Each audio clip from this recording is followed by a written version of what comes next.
Okay.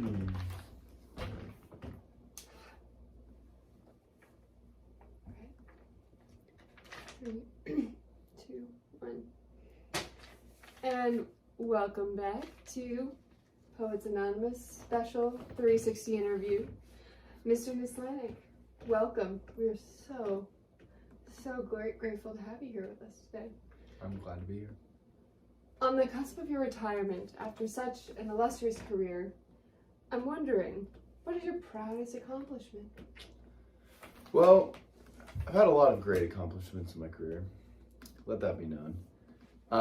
But if you think back to the times of Brexit, the capital markets were so bullish, and the amount of spreadsheets that we were using for our valuations was just truly remarkable. So I don't really know what my greatest accomplishment is. Let's circle back, okay? Sounds like a true financial mastermind. Thank you for that insight. And we're all wondering, what drove your success? What is your secret to being able to produce so many pitch decks and spreadsheets and know the valuation of the merger and the acquisition and the capital markets, just really get in there and make your way? What was your secret? There were a lot of things. There were a lot of things that I did throughout my career which made me successful, but the one thing that I followed religiously every day were the 8 ancestral tenets. And if you don't know those are sleep, eat, move, connect, cold, sun, fight, and bond. If I could do all those every day, it was a great day. Cold, fight, and bond. Wow, that is just really enlightening.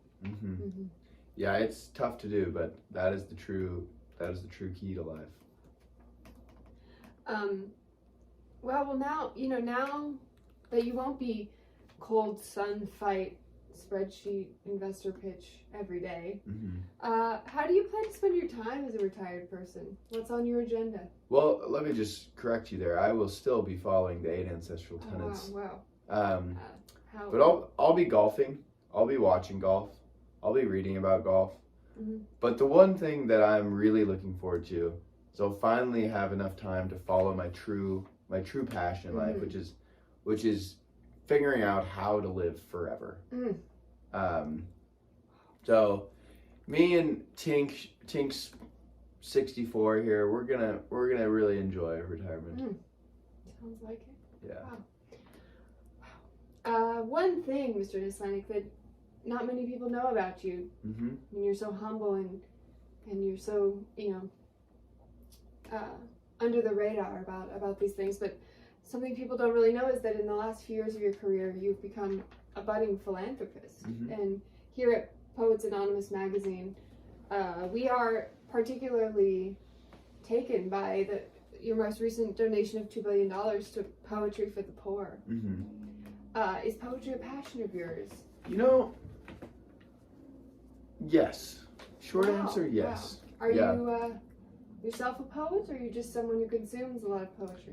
So I definitely do my fair of consuming, not just poetry, but I've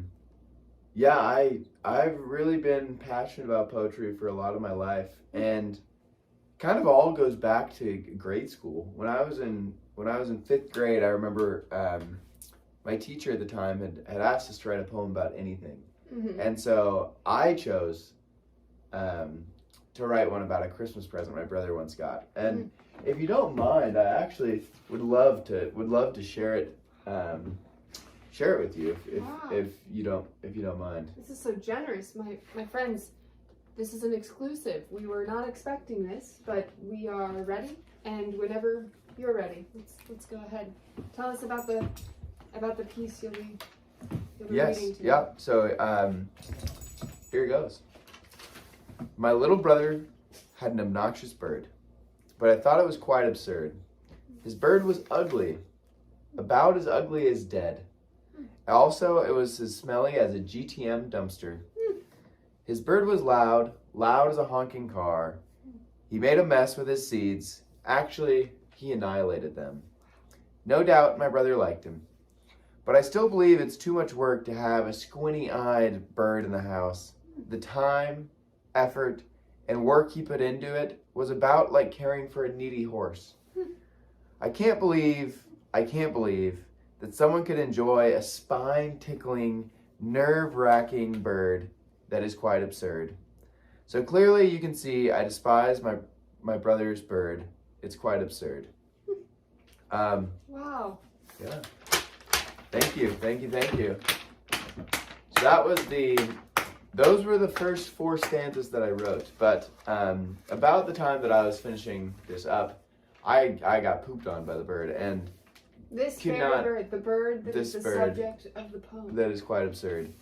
And so I just couldn't continue writing the poem. But it really is not complete. And so one thing I've decided to do in the last few years is to actually finish the poem.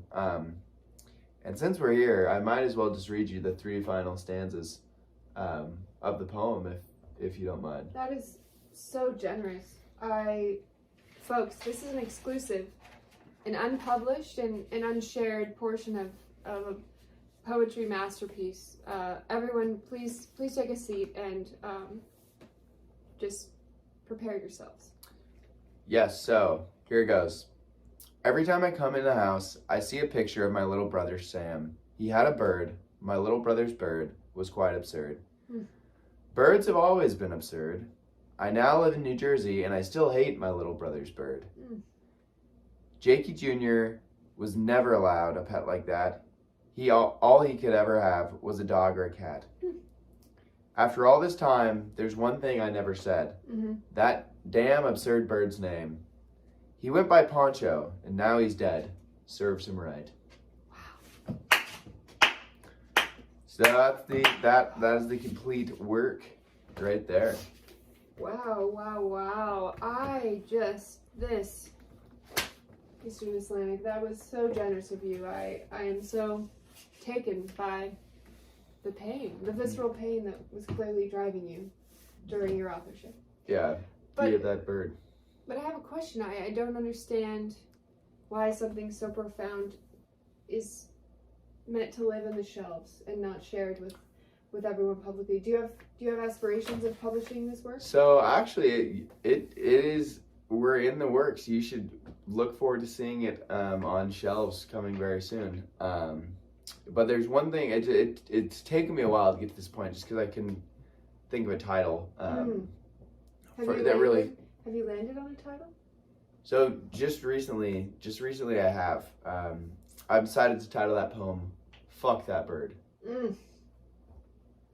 So definitely look forward to seeing it in your local bookstore. 2023. Yep. An award-winning and Pulitzer Prize nominee, certainly. Yes.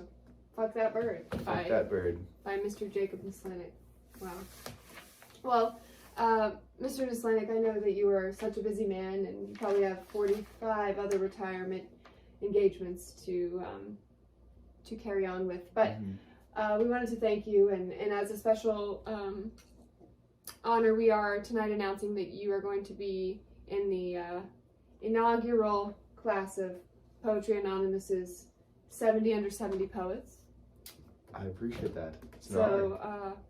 That will be likely a crowning achievement in your career, and we hope you continue your poetry into the future. And we also hear that today is your birthday.